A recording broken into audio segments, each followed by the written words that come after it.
Attention famille, voici une avocate qui a fait monter sa nièce d'Ouganda juste en Angleterre, seulement pour qu'elle lui serve d'esclave à elle et ses enfants.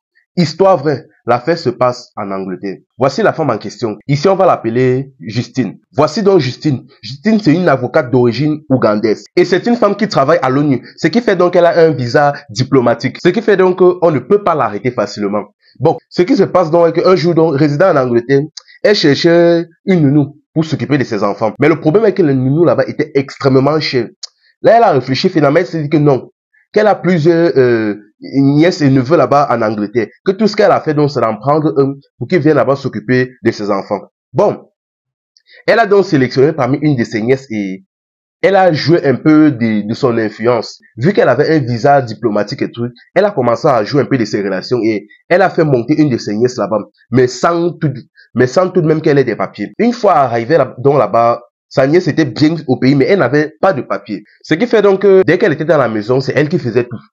Elle faisait le ménage, la vaisselle, la lessive, elle lavait, nourrissait les enfants, tout. Elle les emmenait à l'école, elle partait les chercher, tout c'était elle. Et elle ne pouvait pas sortir pour la simple raison qu'elle n'avait pas de papier. Tellement elle était là comme une esclave, à un moment donné, elle a commencé à se poser des questions. Mais est-ce que celle-là même, c'est vraiment ma tante? Est-ce que je suis vraiment sa nièce? Parce que franchement, je n'ai pas le même privilège que ses enfants. En fait, elle ne me traite même pas normalement comme une tante devait traiter sa nièce. Elle a commencé à se poser des questions, mais après, elle s'est dit, ah, elle est dans vacances ses occupations. C'est ainsi donc que plusieurs mois sont passés. Un jour donc, en accompagnant donc les enfants de sa tante à l'école, à un moment donné, elle a vu un groupe de bonnes en train de discuter. Et c'était aussi des femmes d'origine, comme elle. Elle s'est arrêtée donc, elle s'est présentée, elles ont un peu commencé à taper la discute.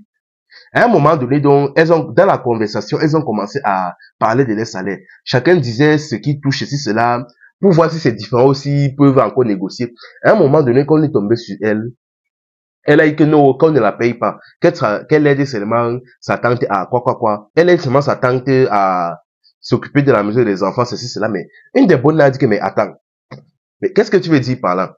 C'est là où elle a commencé à expliquer la situation de A à Z à tous les bonnes en question. Les femmes l'ont compris, on dit que, on dit que non, ça ce n'est pas du tout normal. L'une d'entre elles dit que ça ce n'est même pas un peu normal. Elle doit te payer.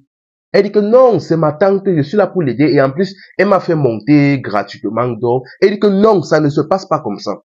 Même si elle t'a fait monter, même si ça se passe comment, elle doit te payer. Ça c'est de l'esclavage. Tu dis bien que tu es là depuis longtemps et en plus tu ne sors pas de la maison.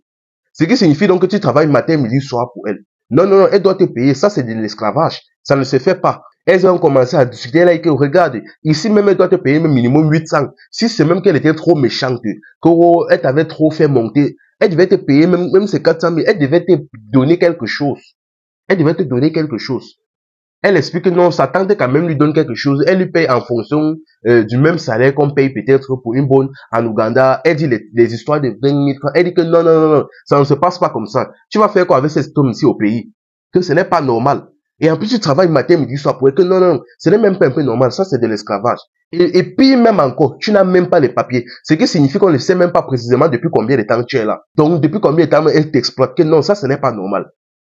Elle a commencé à se poser des questions que, hey, elle a commencé à tourner, réfléchir. Donc, c'est comme si son esprit venait de s'ouvrir seulement. Elle commençait à comprendre que sa situation n'était pas normale. C'est là où une des bonnes a dit que, pardon, voilà ce que tu as fait. Appelle la police, tu expliques la situation. Si c'est que tu as tort, on va laisser. Mais si c'est que tu as raison, toi-même, elle-même là, elle devra en payer. C'est ainsi donc qu'elle est rentrée donc. Elle a pris le téléphone, elle a appelé la police. Elle a expliqué sa situation. On lui a demandé son adresse, donc elle a donné son adresse et on est revenu là-bas. Une fois qu'on est revenu là-bas, donc, on a récupéré sa tante.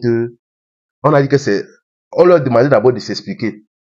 Que apparemment, cette fille-là, depuis déjà plusieurs mois, elle travaille matin, midi, soir pour vous. Elle fait tout dans la maison, mais vous ne lui payez aucun salaire. Et puis encore, elle n'a même pas de papier. Vous expliquez ça comment?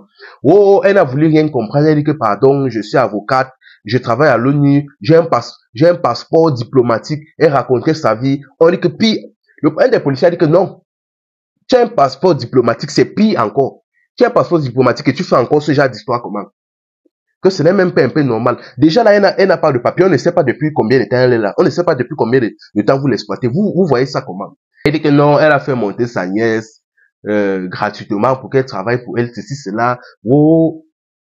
Elle a cherché les prétextes, elle ne faisait que faire revenir son passeport diplomatique, ceci, cela, elle essayait de jouer des... Mais ce qui se passe, c'est que dans le genre de situation là, son passeport ne pouvait pas la sauver. C'est vrai que le passeport là, ça peut empêcher qu'on t'arrête. On ne peut pas t'arrêter dans beaucoup de situations, mais dans la situation là actuelle là, ça ne pouvait pas. Ça ne pouvait rien faire. On l'a récupéré, on l'a amené au poste.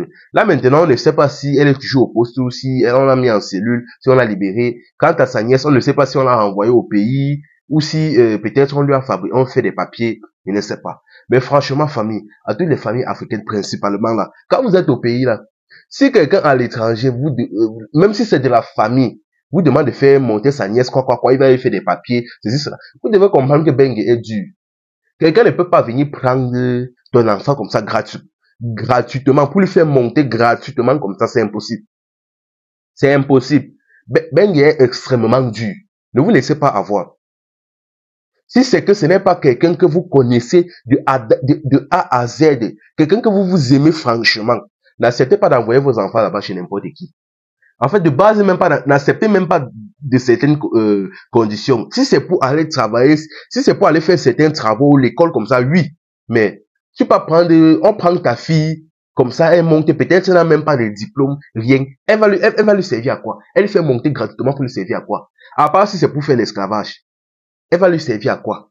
Donc, franchement, faites très attention. Ne confiez pas vos enfants à n'importe qui. Regardez comment sa propre nièce, elle fait monter là-bas. On pense que c'est une bonne tante, elle a bon cœur, mais regardez ce qui se passe là-bas. Si quelqu'un à l'étranger, même si c'est de la famille, vous demande de faire monter sa nièce, quoi, il va lui faire des papiers, ceci, cela. Vous devez comprendre que Bengue est dur. Quelqu'un ne peut pas venir prendre ton enfant comme ça gratuitement, pour lui faire monter gratuitement comme ça, c'est impossible. C'est impossible. Franchement, la famille, même si c'est quoi, même si c'est comment, ne confiez pas vos enfants à n'importe qui. Bengue est extrêmement dur. Ne vous laissez pas avoir. Même si c'est quoi, même si c'est comment, ne confiez pas vos enfants à n'importe qui. Ne confiez plus vos enfants à n'importe qui, même si c'est à la famille. Quelqu'un n'a même pas les diplômes. Peut-être qu'elle n'a même pas les diplômes. Elle n'a pas de diplôme. Elle n'a peut-être pas de qualifications, rien. Et d'ailleurs, même pour certaines personnes, même, qui partent dans d'autres pays pour être femme de ménage et autres. Vous partez dans un autre pays pour être femme de ménage. Vous ne pouvez pas faire ça ici. Vous n'avez pas d'ambition dans vos vies. On part dans les pays étrangers pour des métiers qu'on ne trouvait pas aussi, ou pour des métiers qu'on ne trouvait pas ici, ou pour des gros postes. Mais vous quittez le pays ici pour partir être femme de ménage en étranger, mon frère. Vous n'avez pas d'ambition dans vos vies. C'est quoi ça? Ah, enfin bref. C'était Info et Amusement. Ici on s'informe. Et on s'amuse.